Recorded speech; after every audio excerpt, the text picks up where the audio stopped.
From plain to polished, this Lemonade Fulani and Knotless Braid transformation is one of 2026 must-try hairstyles, just like on this Ebony Beauty model of mine. Hello darlings, I'm Zoretta. Welcome back to my YouTube channel. For today, I'll be doing a hairstyle transformation video. On this channel, you'll find clean, beginner-friendly and nice protective hairstyles. So stay. If I may ask, on which side would you like the lemonade braids to fall on? On the right side. Thanks. All right, let's do it. Opposed to the fact that many braiders always love starting at the back, I prefer the front even when I get to do my own hairstyles. That being said, for the lemonade braids, you have to make sure that one side, let's say 1/4 of the braiding in front, should just be the braids. So I'm doing the knotless braids method. So if you don't know how to do the knotless braids method, just follow suit by keep on watching. To do the knotless braids, you have to braid the person's own individual hair 3 to 4 times before incorporating the little pieces of extensions, and you have to do that 3 times. And while incorporating it, make sure that you hold it very firm so that the braids can last for a long period over time. As always, I am using the red one wax to make sure that it molds firmly and gives me this really polished look. If you did miss it the first time, just follow suit. Make sure that you get this type of rat tail comb that can give you a very neat parting. So this is an up close look where I'm actually braiding her hair first. I did it about 5 times, then I incorporated 3 pieces of extensions, 1 each. When you braid it, then you take the other, then you add it. That's how it looks up close, and you make sure that you braid pretty tight and make sure that the hair blends in seamlessly to give it that polished, sleek look. If you would love to see many other hairstyle transformation videos, make sure you check out my channel, especially the hairstyles that I've got to do on different models of mine. There you can find on my YouTube shorts, so don't forget to check it out. Y'all must have noticed that she's got a very dark scalp, so especially when you're braiding close to someone's edges who has got a very dark scalp like this, your grip game really have to be firm. You have to braid pretty close to the scalp, and while incorporating those extensions, hold it firmly downward. Don't braid upward. If not, it will easily slip and will not last for a very long period of time. And as a braider and someone who has dealt with all types of hair texture, I guarantee you, if you apply this tip, you're going to thank me for it later. And voila, this is how it looks like very much so far. Let's get on to the side of doing the lemonade Fulani braids. So the pattern here is very important. I'm just trying to do like a semi-C pattern to give it that kind of curved look. Since as she's got very coarse hair, I'm going in again with my red one wax to help me mold the hair and also to ease my braiding cornrowing process. So I start off first with braiding her own natural hair about 3 or 4 times before I start incorporating little pieces of the extensions.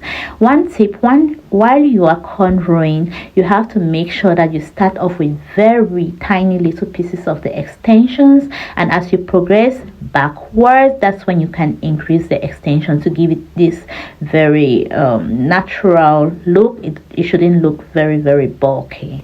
And at this point, I'm just following suit with the parts that pattern that I created, and I followed all the way to the very end where I did the individual knotless braids. So it's just going to fall on her right side as she requested earlier before we started the braiding process.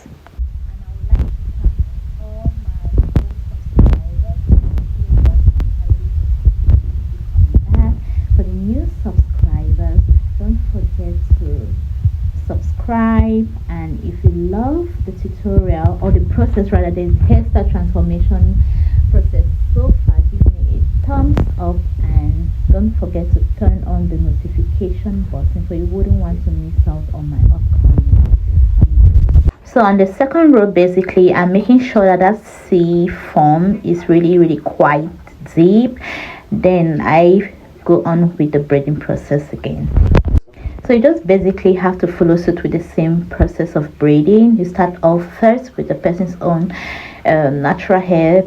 In this manner, it's not only going to give you that natural look, but also it's going to protect her edges, because when the extensions are pretty heavy from the very beginning, that's what causes breakage from cornrows. So take note.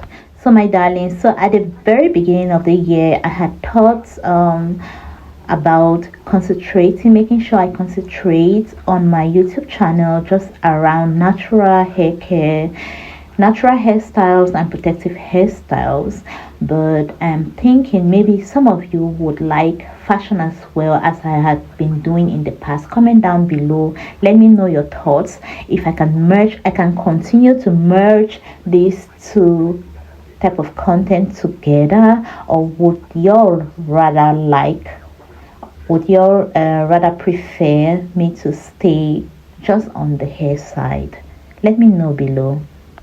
Am I the only one out there who love changing their hairstyles like every 2 weeks or so? And I don't really only enjoy changing my hairstyles, I enjoy transforming others as well. So you can check out my hair page on Instagram at Z Hair Club. There you'll find so many other works of mine. This particular hairstyle is so spring inspired.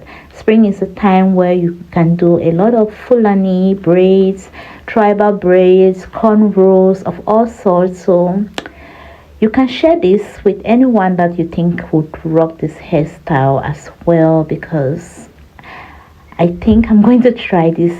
And for the present hairstyle that I have on, it is the Miracle Knots braids as well. It's really quite flexible, so make sure you check out the tutorial on how I got it done. It's really lightweighted, and I use just synthetic hair extensions for it, opposed to so many people who use human hair. So it's quite affordable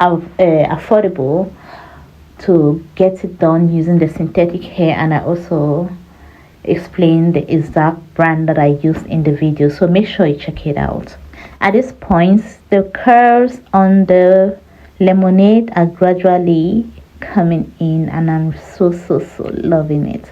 I really love how it kind of elevated and pulled her face, and her bone structure, especially around her cheeks. One can see that it's really way more defined right now. What do y'all think?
So we're presently now at the back. We're simply just going to do the knotless braids one more time again, and I'm going to show y'all how it's being done. So just keep on watching. You just have to make sure, the very first step is to make sure that your parts are really crisp and clean. Then you mold with a little bit of some wax, and then you start braiding the person's own natural hair, or yours if it's to do a DIY. They start incorporating the pieces of extensions, and I do that 3 times. Then I braid firmly downwards. So that's just it. If you're wondering what size this is, it is medium. We went in for medium size waist length. I'm going to repeat the tutorial one more time, so just pay very close attention to how I get it done.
So when I was done, I dipped the braids into boiled water to make sure that they stay quite flexible and the ends get sealed so it doesn't unravel, because usually the braids are usually stiff when it gets done, but after this process it becomes really flexible and looks slicker. Then I'm going in with my warm towel on her head to keep it less tense and the pain to be a little bit lessened. Thereafter, I give it a good trim, and when I was done trimming, I dip it in the boiled water again for the ends to look really slick and polished. Then I go in with my Garnier leave-in conditioner to make sure that the hair really not only smell good, but also it should look very clean, refreshed, and professional. And that's it. This is the final look. What do y'all think? If you love the hairstyle, give me a thumbs up, and would y'all be willing to try this hairstyle as well? I would like to know your thoughts. Thank you all so much for watching, and hoping to see you in my next video. Bye.